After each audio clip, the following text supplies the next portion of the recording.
साथियों, जय भीम, जय भारत, जय संविधान में कोमल अग्रवाल।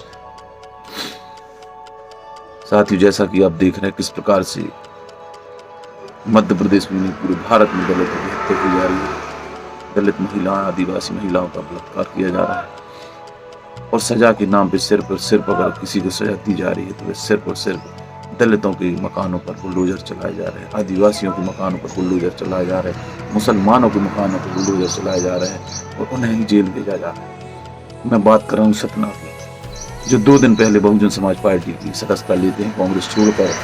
शुभम साहू जी हजारों की संख्या में बहुजन समाज पार्टी की सदस्यता लेते हैं और 2 दिन बाद घर नहीं पहुंच पाते और घर में घुसकर दबंग उनकी हत्या कर देते हैं। तो साथियों, वो कोई और नहीं है, सतना के भाजपा नगर निगम के रिश्तेदार हैं, जिन्हें भाजपा सरकार बचा रही है, पुलिस गिरफ्तार नहीं कर रही है। चिल्ला कर शुभम के पिता मांग कर रहे हैं कि इन पर 120B की कार्रवाई होना चाहिए, लेकिन पुलिस और भाजपा मूक दर्शक बनी हुई है। लालन और पालन दोनों भाई मिलके साजिश के तहत मेरे इनके बगल में कोई जमीनें जायदाद नहीं है, तो जमीन विवाद कहाँ से होगा? मेरे लोग ये कैमरे में दिख रहे हैं, हम कैमरा टीआई साहब को भेजे हैं, तो वो 13 लोग गिरफ्तार होना चाहिए। बड़ी घटना को गंभीरता से नहीं लेता है, तो हम इसको उच्च लेवल पर जो है उसकी आंदोलन करेंगे। लालन और पालन के ऊपर 120B का मुकदमा होना चाहिए। मेरे बेटे का मर्डर कराया अपने बुआ के लड़के से। घटना कहाँ पर की है सर? घटना इसके बुआ के दुआरे के है, लालन के। सर क्या नाम है उनके भतीजे का? दिनेश गौतम। उसके खिलाफ पुलिस ने कोई कार्रवाई की है अभी तक दिनेश गौतम को पुलिस ने गिरफ्तार नहीं की। अन्य 3 गौतमों को गिरफ्तार किया है, लेकिन दिनेश को अभी तक पुलिस गिरफ्तार नहीं की, क्योंकि वो अध्यक्ष का भाई लगता है, फूफू का लड़का है, सग्गी फूफू का लड़का। तो अभी आप लोग इस मामले में क्या चाहते हैं?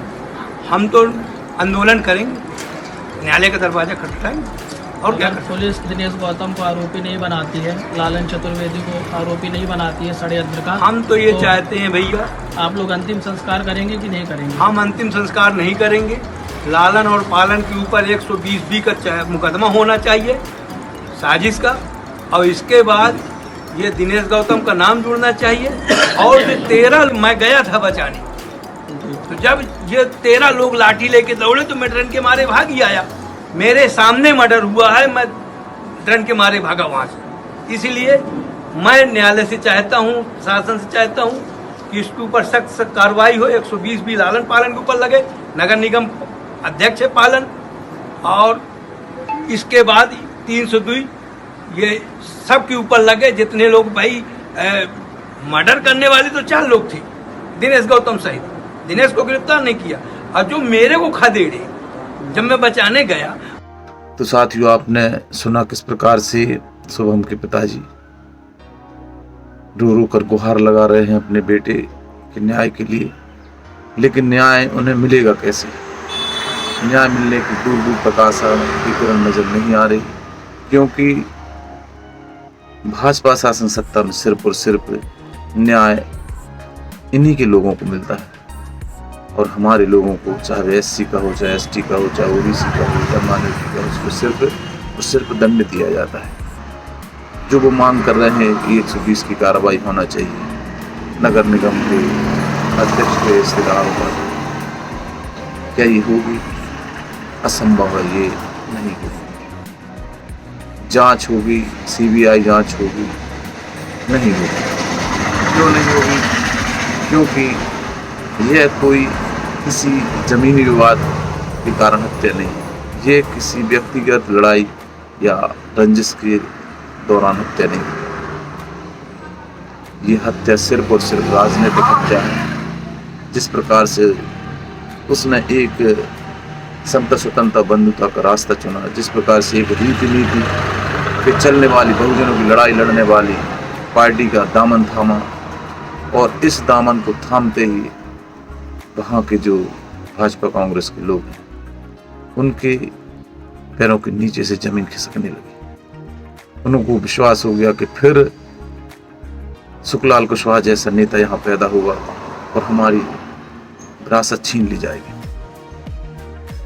और इन हत्यारों ने एक षड्यंत्र के तहत दिन दहाड़े पीछे घर के सामने शुभम साहब की हत्या कर दी और 24 घंटा होने के बाद में मोहन यादव की सरकार, मोहन प्यारे की सरकार आज मौन है। किसी प्रकार से ना तो बुलडोजर की कार्रवाई हुई है, न किसी प्रकार से उस परिवार को संरक्षण दिया है। इस वीडियो के माध्यम से बसपा के सभी वरिष्ठ पदाधिकारियों से निवेदन करता हूं, अपील करता हूं कि आप हिंदू तक बात पहुंचाएं और शुभम भाई के न्याय के लिए पूरे मध्य प्रदेश में ही नहीं पूरे भारत में ज्ञापन दिलवाए जाएं। और इसके बाद में भी अगर न्याय नहीं मिलता तो पूरे सतना को नीला करके बंद करने की तैयारी की जाए। साथियों, मेरी ओर से, बहुजन समाज पार्टी की ओर से शुभम भाई के लिए विनम्र श्रद्धांजलि अर्पित करता हूँ और तथागत बौद्ध से निवेदन करता हूँ कि शुभम भाई के परिवार को इस दुख से लड़ने की क्षमता दे, शक्ति दे